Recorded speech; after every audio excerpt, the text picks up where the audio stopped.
عنكم الرجس أهل البيت ويطهركم تطهيرا.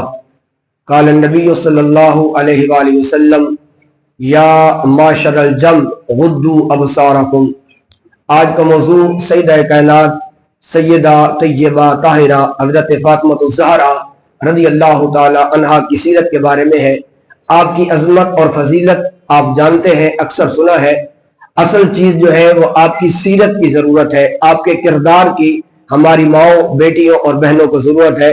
فضیلت یہ ہے کہ اللہ ان کی پاکی کو قرآن کے اندر بیان فرماتا ہے، اور اگر ان کی شان کو دیکھا جائے تو جب قیامت کا دن ہوگا رب العالمین کی طرف سے آواز آئے گی، یا معاشر الجمع، اے قیامت والے دن جتنے لوگ جمع ہونے والے ہو، غضوا ابصارکم، اپنی آنکھوں کو جھکا لو.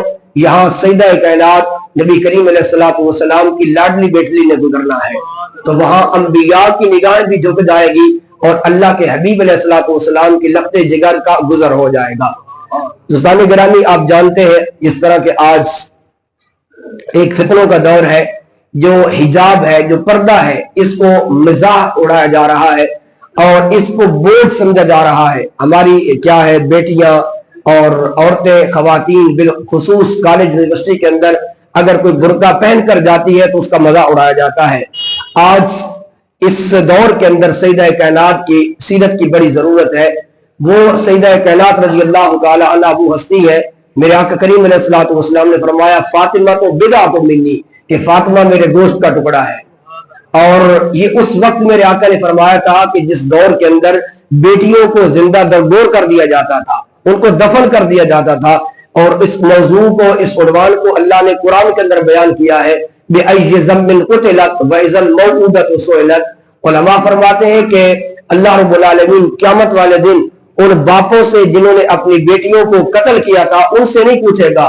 کیوں؟ وجہ کیا ہے کہ اتنا بڑا جرم ہے بیٹی کے ساتھ ناروا سلوک کرنا کہ اللہ رب العالمین ان سے مخاطب بھی نہیں ہوگا. بچیوں سے پوچھا جائے گا کس جرم کی پاداش میں تمہیں قتل کیا گیا. تو یہ اس وقت میرے آقا نے جملے بولے تھے کہ جب بیٹیوں کے ساتھ ناروا سلوک کیا جاتا تھا.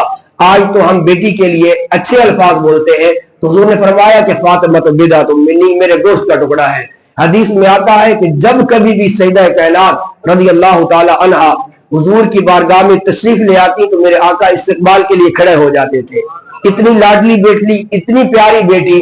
اور میرے آقا کریم علیہ الصلوۃ والسلام نے جب اعلان نبوت فرمایا تو پھر آپ جانتے ہیں طرح طرح کی تکلیفیں برداشت کی. آج ہلکی سی بارش ہو جائے، ہلکی سی چوٹ آ جائے، ہلکی سی کیا ہے ہمیں تکلیف ہو جائے تو ہم نماز چھوڑ دیتے ہیں کہ تکلیف ہے.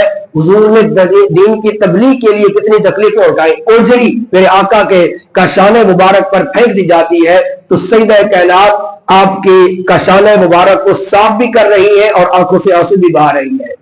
اور جب میرے آقا کو زخم ہوتے ہیں تو اپنی چٹائی جس پر نماز ادا کرتی ہے اس کو راکھ جلا کر اور اس کی راکھ میرے آقا کے زخموں پر کیا لگاتی ہے اور آنسو بہاتی ہے.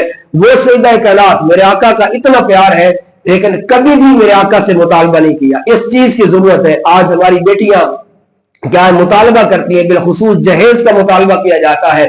اور بیٹے والوں سے بھی گزارش ہے کہ وہ بھی ایسا ظلم نہ کرے کہ بیٹی کو اتنا جہیز دیا جائے. اگر سیرت دیکھنی ہے تو سیدہ کائنات کی دیکھ لو. نہ مولا علی نے جہیز کا مطالبہ کیا، نہ سرور کائنات صلی اللہ علیہ وسلم نے کوئی جہیز اپنی بیٹی کو اتنا دیا. وہ کیا ہے، ایک مشکیزہ ہے، ایک چکی ہے، اور چکی بھی گھر کے اندر خود چلاتی ہے. آج خواتین کو دو تین نوکرانیاں ملی ہوتی ہیں لیکن پھر بھی وہ نماز کے لیے نہیں اٹھتی، نماز کے لیے وہ کیا ہے تیار نہیں ہوتی.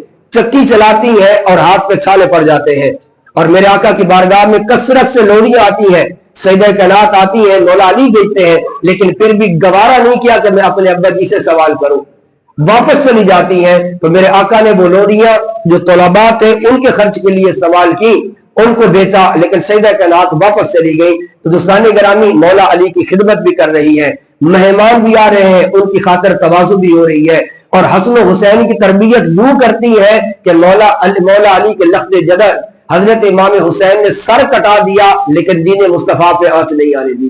لیکن آپ نے کبھی یہ نہیں کہا کہ میں نے مولا علی کی خدمت کرنی ہے، مہمانوں کی تواضع بھی کرنی ہے، خاطر بھی کرنی ہے، اپنے بچوں کو بھی میں نے کیا ہے پالنا ہے.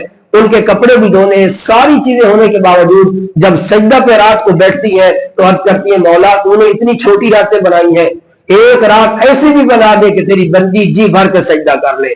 تو آج ہماری ماؤں، بیٹیوں اور بہنوں کو حضرت سیدہ کائنات میں اسوہ کی ضرورت ہے۔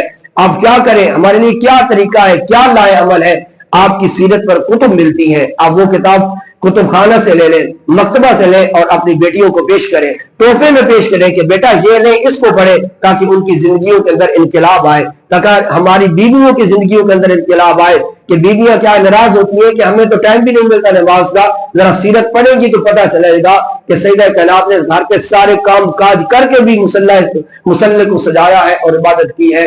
دعا ہے اللہ رب العالمین سیدہ کائنات کی سیرت پر ہم سب کو، ہماری ماں بیٹیوں بہنوں کو عمل کی توفیق عطا فرمائے۔